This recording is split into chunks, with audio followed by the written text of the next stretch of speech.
अस्सलाम वालेकुम।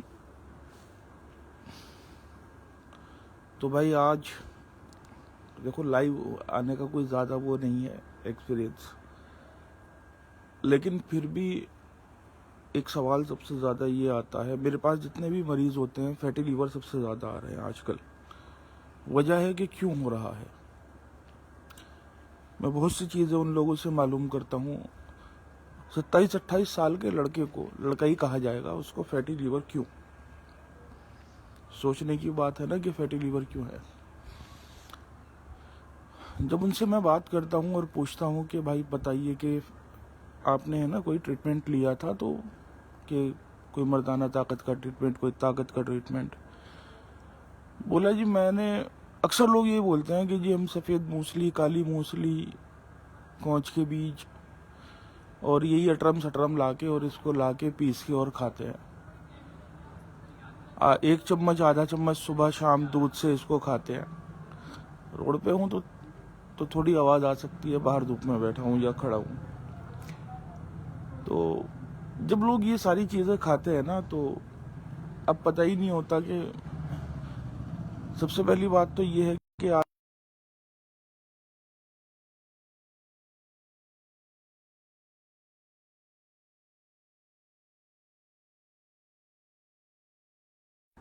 खाना ऐसा लगता है कि बस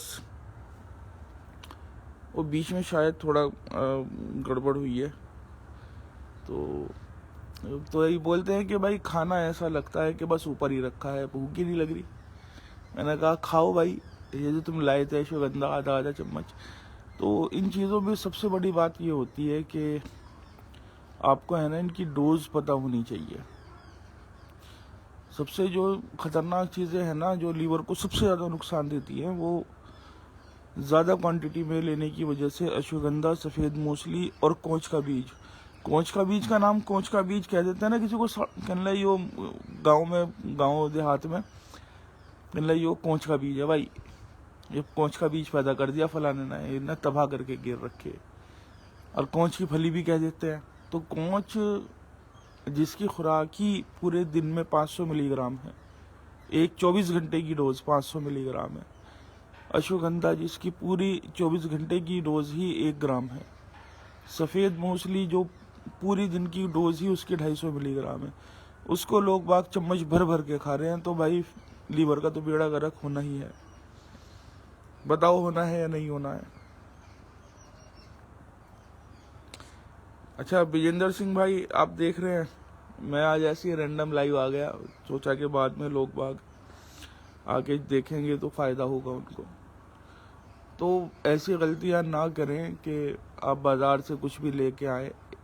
एक प्रॉपर कॉम्बिनेशन होते हैं दवाइयों के, आयुर्वेदिक। और ये भी एक बहुत बड़ी भ्रांति है कि आयुर्वेदिक मेडिसिन जो है ना, वो उनका रिएक्शन नहीं होता। भाई लीवर का बेड़ा गर्क कर देती है, लीवर बिठा देती है, फिर किडनी के ऊपर जाके असर होता है। अगर आपको यही नहीं मालूम कि किसकी डोज कितनी है,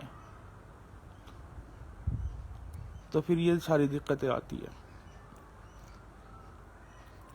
तो बस करना यही है आपको कि अगर आप खुद से दवाइयाँ बनाते हैं तो उसके लिए पढ़ना बहुत ज़रूरी होता है। ऑथेंटिक जो बुक्स होती है, अगर आप वो पढ़ेंगे, या अव्वल में तो खुद बनानी ही क्यों,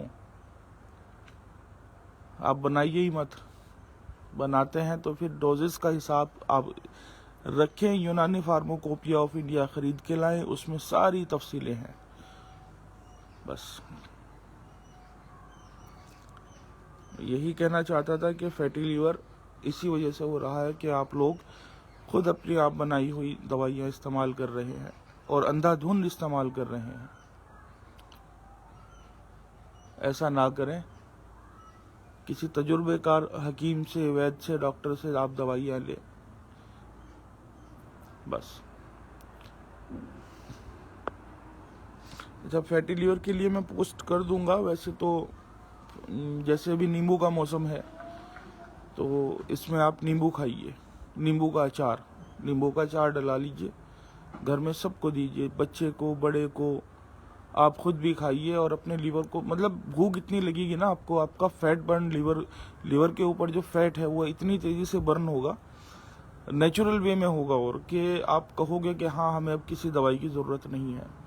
देने को तो सारी दुनिया दवाई देती है फैटी लीवर की, हम भी देते हैं, लेकिन जब नेचुरल चीज़ से काम हो जाए, है ना, घर में आप अचार डाल लीजिए नींबू का और वो इस्तेमाल करें, तो क्यों दवाइयाँ खानी। भाई हमारा काम है दवाई देने का, लेकिन हमारा काम ये भी तो है ना कि आप लोग की तंदुरुस्ती अपने घर से भी रहे।